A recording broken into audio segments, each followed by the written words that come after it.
Hello and welcome back to LJL Week 4. This is going to be day 2 of the LJL, currently featuring many fireworks as it is Independence Day here in the States, and my neighborhood loves their fireworks. So if you do hear much of that going on, my sincerest apologies. Unfortunately not able to do the most about that. That being said, I do hope it's not too overbearing and should be hopefully kind of offset by the games we have up for you today. A bunch of actually games that I am particularly excited for. Excuse me as I readjust here. We have a lot of the higher end of the bracket here coming in at day 2. We're going to be starting things off with Burning Core taking on Crest Gaming Act. That's going to be the first match up. And as far as the standings are concerned, this is going to be one of the closer ones, as all Burning Core, Sengoku, and DFM are all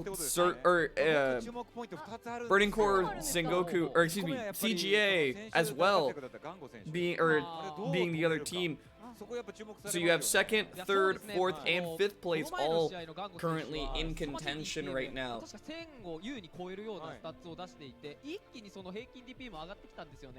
So Burning Core has a lot of potential to be making their way up in the bracket now.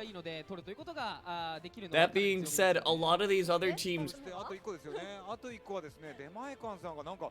it's going to, this is the bloodbath end of the bracket, is what a term that we always used to use in the FGC a lot, where so many of these teams could be knocked out unexpectedly, or we could have teams establish huge dominating leads. That, or a lot of these games could be going both ways. They could be very scattered in wins. It'll keep the standings mostly the same, but you can expect a lot of action coming out from the rest of these games. And we're sort of scaling into how insane the games are going to be. We're starting off with Burning Core versus CGA, which is CGA favored. They are currently the team in 2nd place. I think they're holding 2nd place alone for now, after having a win against Sengoku in yesterday's games, if I'm not mistaken. I would have to double check that. That being said, they're going to have to knock down Burning Core if they want to have that opportunity. Meanwhile, Burning Core has had a fairly consistent split, I believe. Finishing the week prior, they were, coming into week 3, they were 2-2. And then making their way through that week, they were not able to find a win, although they did have somewhat of a hard week, as they did also go up against DFM. But now they have the other top teams to be looking at. The unfortunate loss for them was going down to Hawks Gaming, who has been on their way up. So Burning Core, this is a hard week to tread water, but one they're going to need if they want to keep their playoff chances alive, as Hawks Gaming are hot on their heels for taking that sort of 5th place, moving up to 4th place position.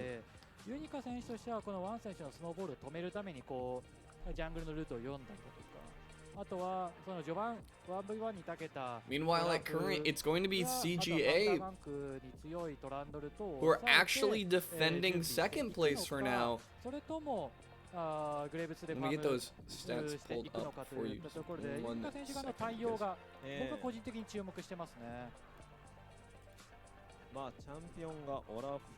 I do believe, I do want to make sure I'm 100% right about those.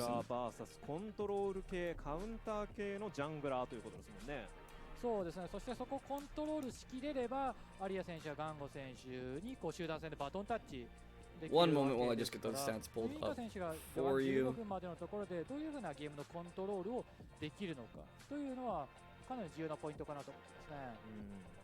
Yeah, so it was at the end of last week that CGA were able to take both games, and beating Rascal Jester and Sengoku in the week prior was huge for their positioning moving forward in the split. And now they'll really need to kind of hold on to that position, as it's not unexpected of CGA to be able to do that. CGA is definitely one of the upper end teams, but beating Sengoku was actually a huge win for them. And what was ultimately an insanely close game. And now Sengoku, who postured themselves very well early on, are going to need to preserve that. But as we go into picks and bans, CGA have one milestone in their way. And Burning Core have a team they need to be trying to knock down here. Zoe and Syndrome meeting the ban table right away. And this is pretty expected. Burning Core to be giving Arya a bit of trouble in the banning phase. It's a little bit difficult to do that, as Arya is definitely someone who has an insanely deep champion pool. We've seen him play things along the lines of Kassadin. He's the one who brought Silas to the LJL stage and really upped his notoriety. It's proficient on things like LeBlanc. There's a lot of options that Arya specifically has just been able to pilot very well. While Burning Core are going to lock themselves in Aphelios to start things up. That'll leave CGA with their first response set on the table if they'd like to go down that route. But Various, interestingly enough, is likely going to be passed over in this one, as, or at least would not surprisingly be passed over, as Burning Core is not a huge fan of playing out the Varus. Even Lethality Varus they will generally pass over. With Zoe and Karma being banned, a lot of the poke options are already kind of off the table. And every time we have seen a Lethality Varus played, it usually does not end up going well. And it's partially a lot of the LJL teams not exactly playing the Lethality Varus to its exact strengths. But it sort of feeds into, when you're looking at him on paper, he's constantly getting banned by the upper teams. But if a region is not seeing him win, it gets harder to understand exactly how, or they start to believe that they're playing around it. And that's sort of the case here, as Ash is also going to get drafted up here.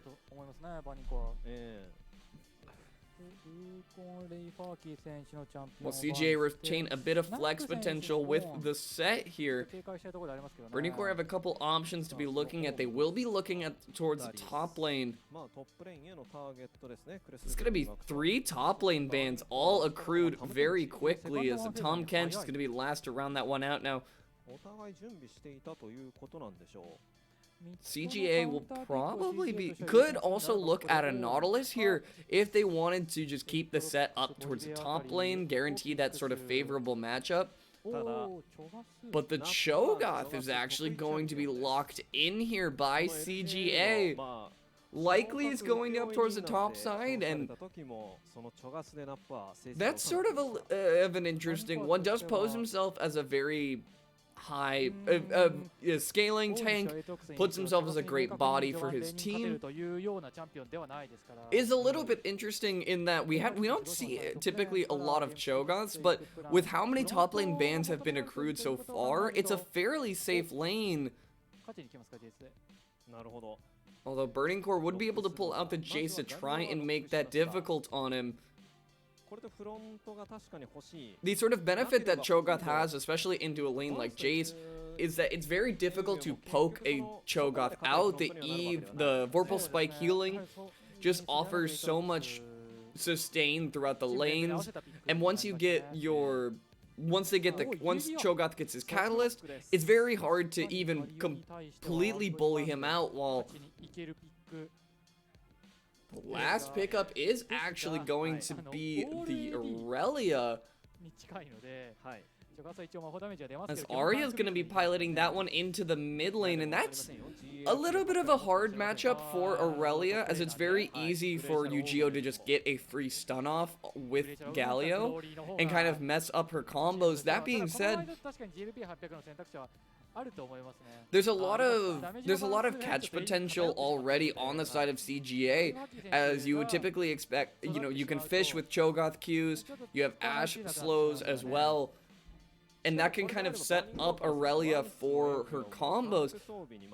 The only thing I'm a little bit worried for is the same thing I am worried for whenever we see an Aphelios, is how exactly are you going to be knocking this Aphelios the rest of the way down? You have Flash Cho'Gath are sure, but melee diving Aphelios is never typically an option. Meanwhile, on the side of Burning Core, not exactly the largest front line. So things kind of working in different directions, and honestly, overall, neither team having... The comps aren't exactly coherent on either side. Aatrox and Galio kind of not really working as well with the Aphelios, but on the side of CGA, it's definitely a similar story, as you have a couple different options as well. Overall, when looking at the draft, I think I have to favor Burning Core here, as they can offer a little bit more security for Aphelios, but will remain to be seen.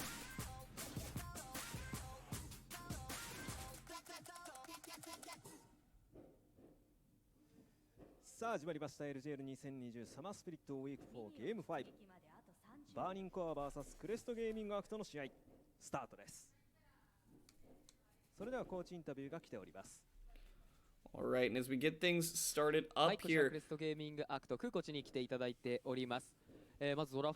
fairly traditional runes, although most notably is Yuhi is going for the lethal tempo on the Aphelios, which will add a little bit of potency for his overall damage. Lethal tempo is a little bit of an interesting one, as it's the least commonly seen between the other options of PTA and Conquer, especially as Chakram is not... Chakram does not get any bonus of attack speed. It's usually gated by how long the Chakrams take to go out, but CGA with a late invade here. I don't think they were spotted on their way in, but they're definitely seen now, as Yu-Gi-Oh has a possibility for a huge taunt opportunity. Going to find two there, and Unica's going to be struggling to try to find a way in there. Grendel's going to flash over the wall, but Unica greeting out to take the red buff will be forced away here now. Once over the wall, landed the Sonic Wave. He should just be going down here without any opportunity to trade a kill. Once we'll get first blood off of a bit of a risky invade. CGA just not checking all of their bushes. They knew they got warded on their way in, but decide to take that one anyways. Now Grendel might also be going down, if not going to flash in for that one to try and finish that off, rather just going to take that one all the way through. And once is going to get warded on his way in here, but swapping over to the Krugs is going to keep him safe for now, as Arya might be rotating up. They might be making the call to go onto once after seeing where he is going, but Arya is just going to put a ward down and reset to safety now. A little bit of high action early on, while Yu-Gi-Oh is going to get engaged on here. Not going to get the second turret shot, so well played to Arya. Now this was the other thing that I was expecting to see from the Cho'Gath, is we might be seeing the Glacial Augment coming out. Does help with his catch potential overall. Does allow him to spec into some of the more utility items that you would see on Glacial Augment mages. So it gives him a little bit of build diversity there, and really helps out with this overall slow and catch potential that CGA kind of can work around.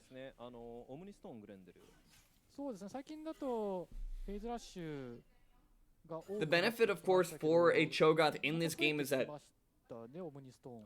the Aatrox and the Galio definitely Galio can play defensively, but Aatrox somewhat needs to go in to a Cho'Gath and can't exactly run past him. The W silence is very good for helping out on that one, as Grendel's going to come in here and going to be able to pull Yu-Gi-Oh back to burn his flash, but isn't in too much danger aside from that. And already starting things off, Arya has a huge CS lead. And with Flash already being burned, it's a little bit of a sorry state to be in for Yu-Gi-Oh, but as we're looking at the AI, a little bit favored in CGA, but rather even, and it's somewhat expected. Not a lot of data on Cho'Gaths in the top lane of the pro play variety. That being said, Once is wandering back up here looking to get his recycled camps. And this is a decent call from Once. He's sort of playing around the markers of the camps he knows are up on CGA side, and does give him a little bit of room to work around, but it also potentially means a dive could come out onto this top side, as Nap is a decent amount of HP under turret, but here are three members. Ray Farkey's going to be the one to start things off here. Flashes away, but the taunt is good. Ray will be able to walk that one out from under turret. As Yu-Gi-Oh picks up that kill, a clean dive from the side of Burning Core, if we do say.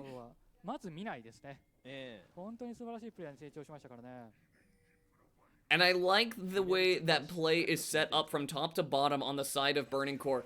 It really is entirely off of that early red buff play.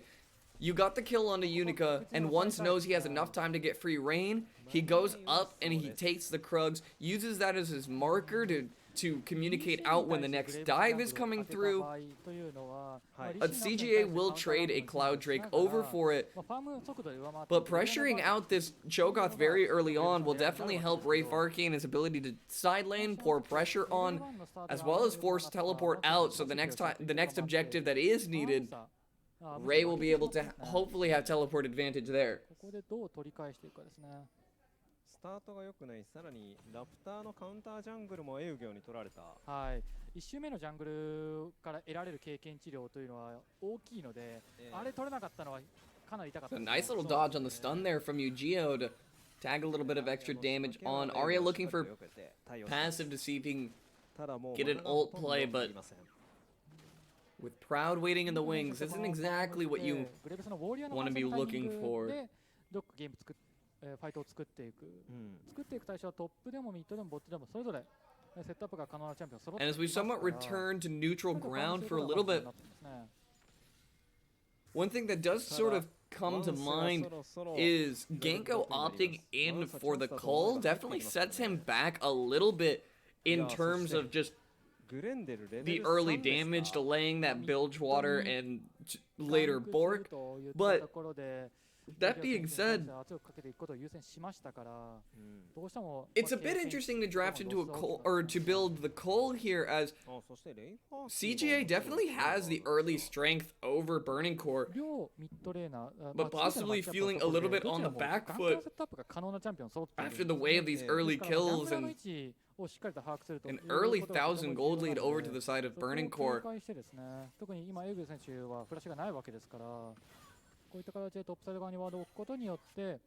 And Arya pretty much has full control of this lane right now. Yu-Gi-Oh not in a great spot for this lane. Will be able to clear that one out with his Q as he's going to make the call to go in. The ultimate goes down. Will he be able to follow him through? The Ignite not going to burn him down in the end, as Unica wasn't quite able to get close enough to get enough damage in there. And a good laner will pull him out, but Once with a great find on the Sonic Wave, insects him back. But Unica still has Flash, using the Phase Rush to get out of that one. A little bit interesting from Once. I think he wanted to use the kick before Unica could flash away. But his team not quite close enough, and another potential gank almost onto Yu-Gi-Oh there. As these games are looking scrappy to start things off, Aatrox is here, but looking for a back opportunity.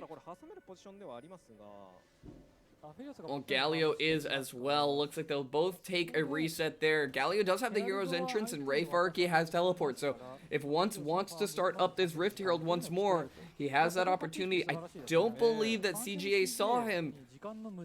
But with Gengo and Grendel already returning to the bot side, not too pressingly concerned about giving attention over to that one.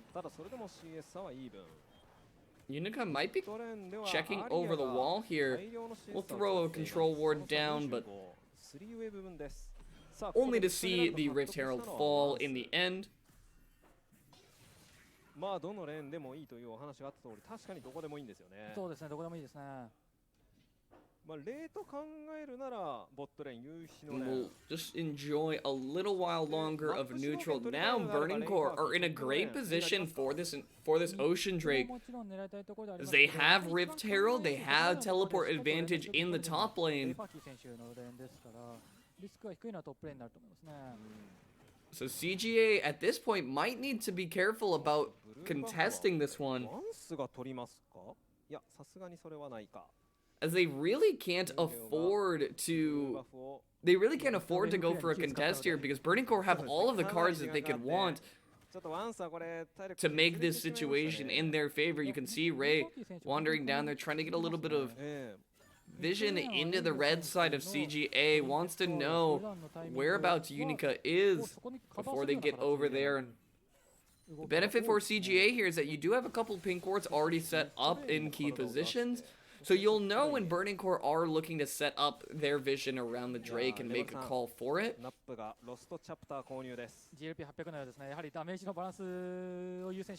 So it's not out of reach for CGA, especially with Crystal Arrow back up, so you'll have catch potential.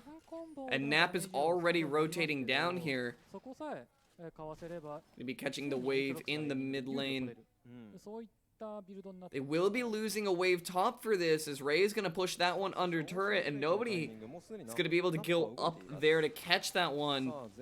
They will start up the Drakes. CGA want to double Drakes down early. The teleport's coming in. Rift Herald spawned up in the bottom lane. That'll get the charge off, but Grendel's going to find a good stun. Ultimate them back in, but Yui's going to flash away. That's going to be Yu-Gi-Oh going down first on the middle of that fight, while Seth's soon to follow. Aphelios going to find one onto the Cho'Gath, while Ray Farkey's doing what he can on the backside of things, smashing down on Unica. Will be able to get Gengo as well, most likely, as Proud's just wondering where he needs to be in assistance, and that is exactly what I was talking about from the side of CGA, where the situation was not set up in their favor. They were going to lose waves for this. They were potentially going to lose the fight, as CGA kind of rushed the Dragon start and end up giving Burning Core a free fight here. We'll watch this one more time as Grendel comes over the wall. He tries to get the initiation off by getting a 4-man E, but the Crystal Arrow whiffing, and then at this point CGA are just kiting backwards, waiting to try and just deal with one member before the rest of Burning Core are real threats.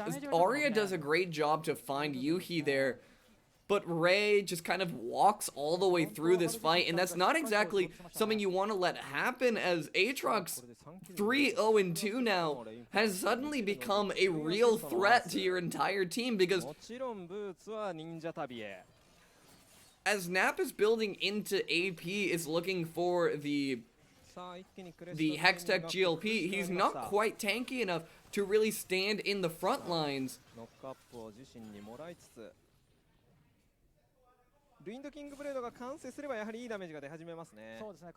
We'll see how things go moving forward. Now, benefit, of course, is that on the side of Burning Core, you don't have to worry about the Aphelios being very ahead and making Arya's job impossible. The problem is, ooh, a good death sentence, fine. Will they be able to knock that one all the way down? Not going to commit the Moonlight Vigil over for that one, so just going to tag up Unica for a bit of damage, who has unfortunately been struggling a little bit to try and find some early value here out on the map.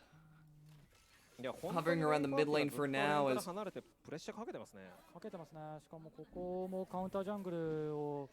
The real threat right now is going to be coming out from Once and Ray up towards the top side. Is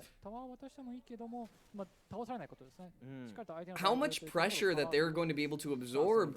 It's going to be put to the test here as Grendel's going to be going in with the Hex Flash here. Grendel's going to be tanking that one up. He should be able to just dunk Yuhi back out and live out on that one. A 1-for-1 over wall as Gango got locked up a little bit too long by Proud, and Ray and Once just once again up in the top lane, deleting waves to the turret that CGA are not able to account for. And almost up to a 3k gold lead. Waves lost in this top end of things are really starting to add up on about a 30 CS lead over to Ray as he's taken a turret as well. I believe he did get all of the plate gold on top of that, so Ray is just monstrably ahead in this game.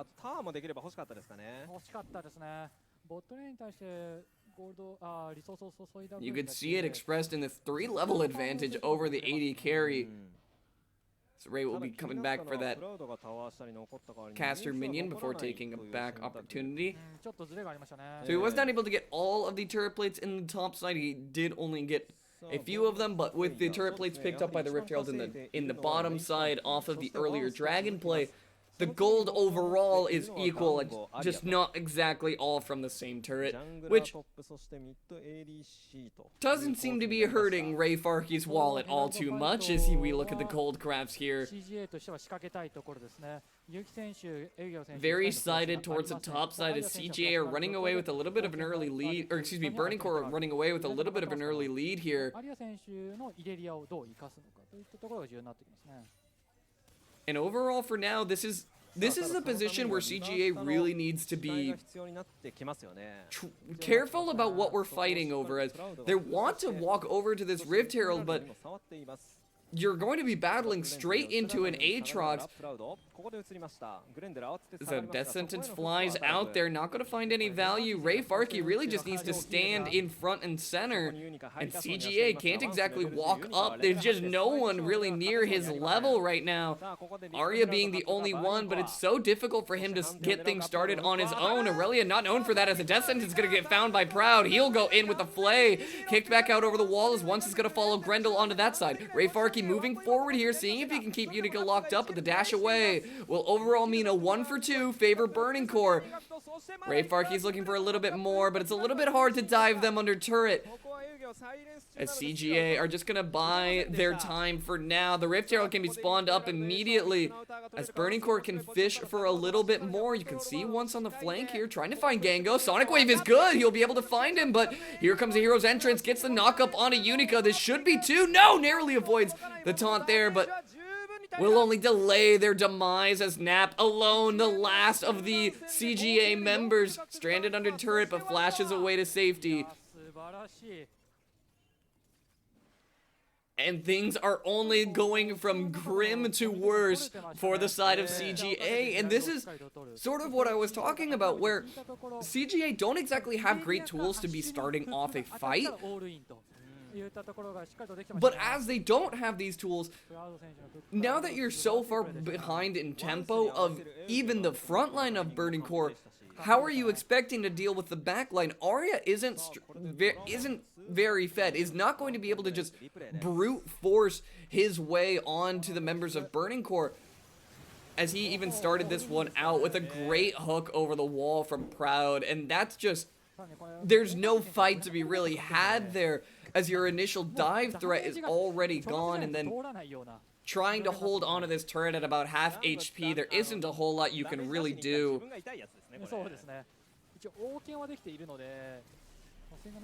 Although Once comes over the wall here, almost goes down, but manages to hang in there for just a little while longer. And that's enough needed, and you can just see how lopsided the gold is in this game in terms of up towards the top side, as well as one of the earlier 6k gold leads we've seen in the LJL so far.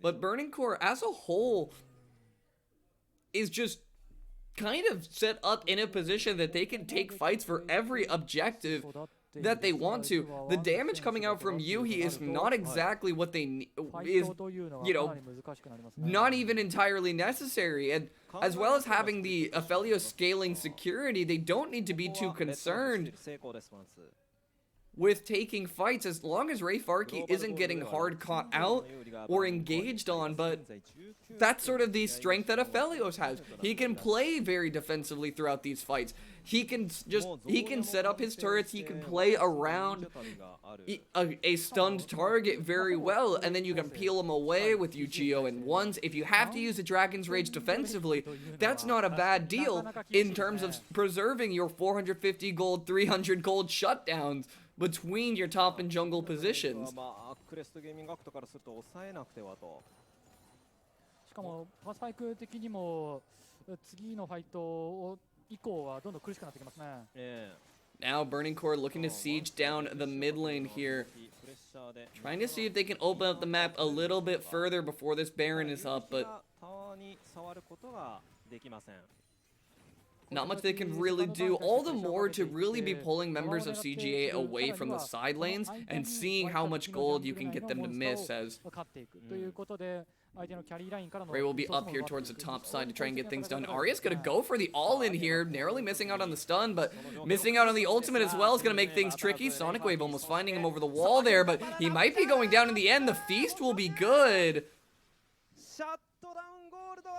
And that will be a good shutdown over to the side of CGA. Nap picking up that kill with a bit of extra resistance stats.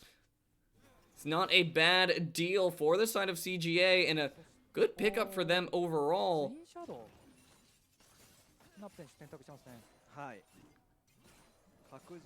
As now Burning Core we'll take a reset here, and that's sort of a hard loss to kind of walk yourself into, and then unfortunate to give that gold back, but giving it over to the Cho'Gath isn't the worst play in the world, as well as the harder blow to take is, of course, delaying this Baron, your ability to take this Baron. That being said, Mountain Drake is a much easier prize to take. You can just wait the extra minute to gain those extra resistance stats and then make plays around the Mountain Drake. 次1分後のマウンテンドレイクのファイトになりますね。そして夕日セカンドアイテム面白いですね。ファントムダンサー。There is also the other notion for the side of CGA is that it's interesting because this is a game where you would look at CGA's comp and you would say that they lack damage, quote unquote. But it's not exactly that they lack the damage to be able to take team fights.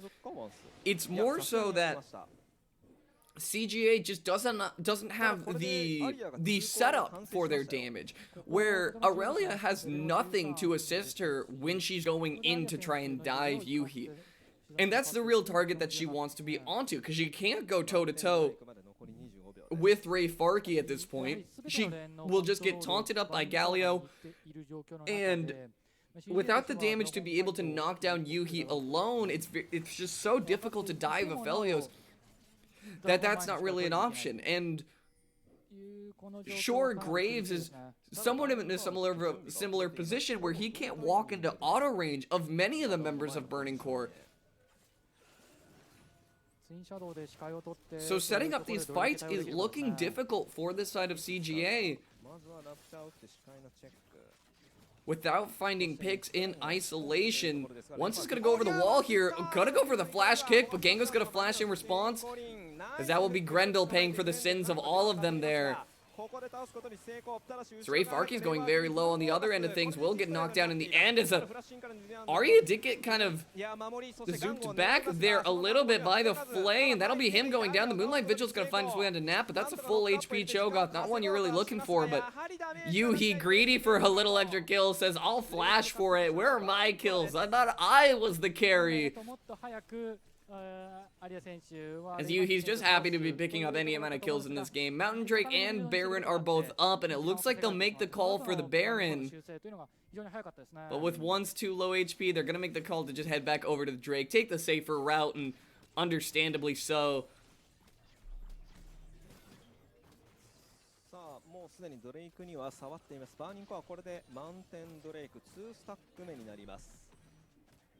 As Once is just going to be able to solo that one out, and that'll put them up to sole point, so position advantage for Burning Core. Going 1 for 2 there in the way that they did was actually alright in the end, as you've already lost shutdown on Ray Farkey. You're not exactly too concerned with what happens afterwards, as Grendel, being the only one who did not flash out of the way, gets knocked up by the heroic entrance. And sure, when they have their time alone, CGA's comp can do damage, but what happens when the rest of the team shows up? And this is exactly it. Unica narrowly avoiding the Moonlight Vigil. I did not actually see that the first time around, but popping the Graves ultimate to dash back away from that one. And now this is where the gold is sort of inverted now. Where it was very topside centric, who has the 400 gold shutdown now is Yuhi, cresting into his 3rd item already. As well as picking up a Zanyas just to keep him defended against Arya going too deep. So we'll start up the Baron here. CGA no though, so they're wandering in here. Yuhi's gonna land a Q, get a little flamethrower tag damage back there onto Unica. As Arya and Yu-Gi-Oh are gonna be caught up towards the top side. Ray Farkey's gonna be able to help him out there as Arya's looking for the play. A little bit soloed here as the heroic entrance is gonna come in, and the fight's all the way into this red buff side. Here comes a dunk, but no amount of HP will protect Grendel, as this is just going the way of Burning Core. You can't really engage on this kind of a comp. Yu-Gi-Oh just keeps Arya stalled up for so long while the rest of the cavalry arrives. Burning Core just take the fight as free as it comes, and now they'll just be able to knock down this Baron for relatively free. Unica might have a steal opportunity if he wants to suicide for it, but likely will not be an option as only 2 members are needed, while looks like Yu-Gi-Oh, Proud, and Ray are also just going to be pressuring up the mid and top lane, getting early waves in.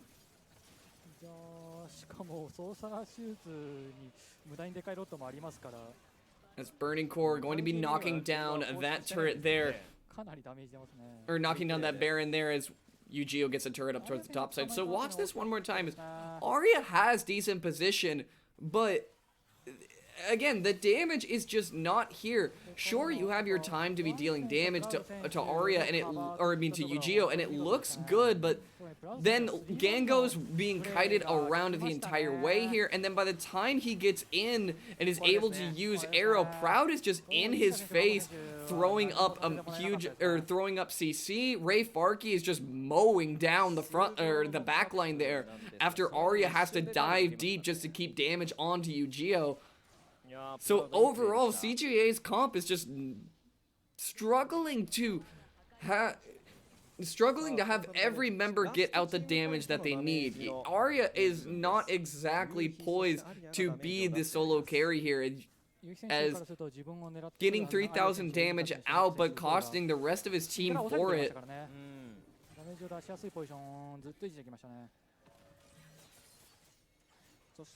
While Burning Core will be sieging up the mid and bot lane side, Ray's going to be escorting the next wave in there, while the rest of Burning Core just going to be shoving up the mid lane waves for now. Without Opperman, you could potentially look for an engage as the Ghosties are going to come out. There goes the Crystal Arrow, not going to find any targets as it's going to get a field goal there.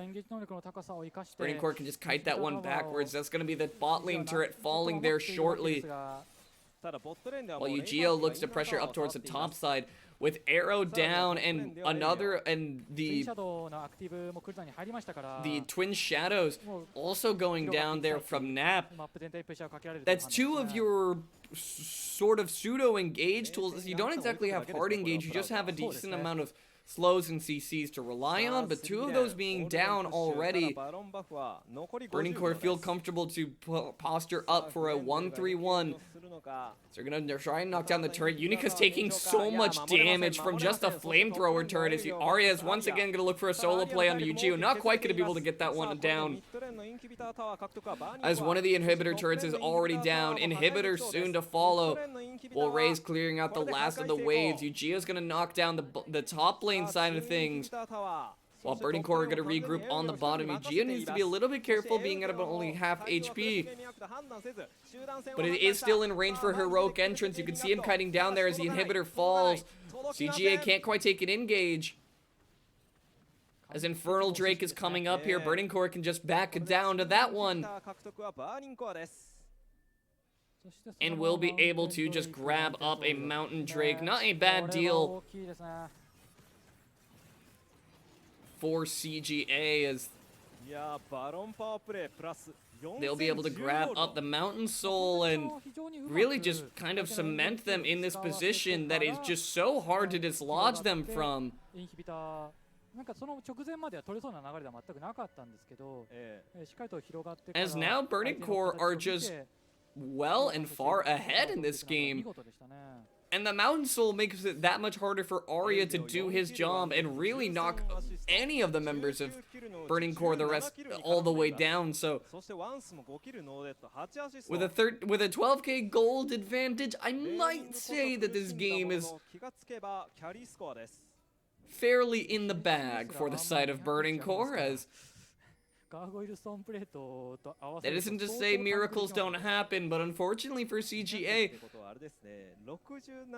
it's a bit of an ask to overcome 12k gold advantage with Soul as well, and only one inhibitor left to be defended. Burning Core are going to march the waves in here. Luckily, they will have decent lane clear for now.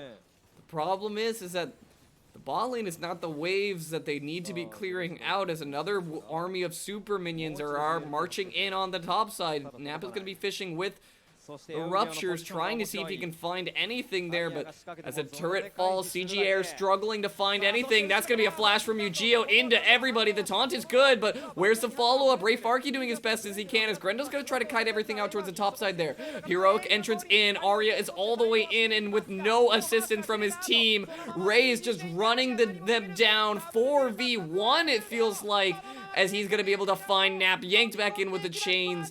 Will they be able to finish him off? They will. An ace comes out from Burning Core, and CGA are going to be able to take game one of this series. And what a way to end it for the side of Burning Core, as they find a great win over second place in this week. And an important win for them if they want to keep their chances of making playoffs alive. Beautiful stuff to them, as they'll prepare for their next game. It's coming up next. They'll be needing this momentum, as they're going to be taking on the next spot above them in bracket, as Sengoku going to be matching up against them shortly.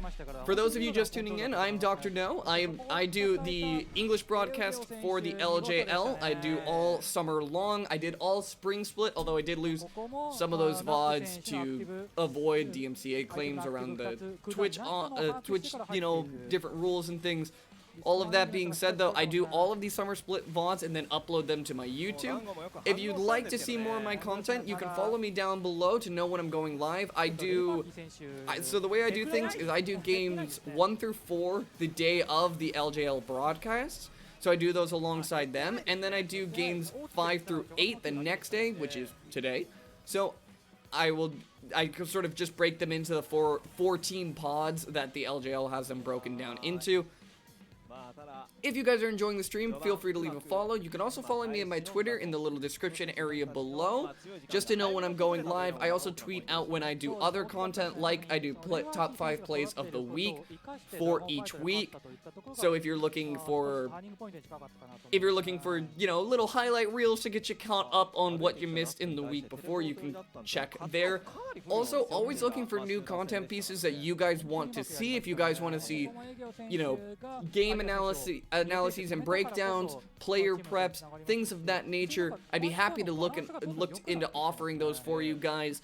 My DMs are always open, so throw anything you like my way. All of that being said, we'll be taking a short break before we get into the next game. Don't go anywhere for that. まあ、ただワン選手であればということですよね。まあ、全ジャングラーの中で一番ダメージ出すのもまたワンスですからね。はい。まそしてエウゲオのデッド1デッドがそのドラゴンの決定的な、集団戦の1デッドのみだったというところのも、夏から出てきた選手ですけれども、素晴らしい点だったんではないでしょうか。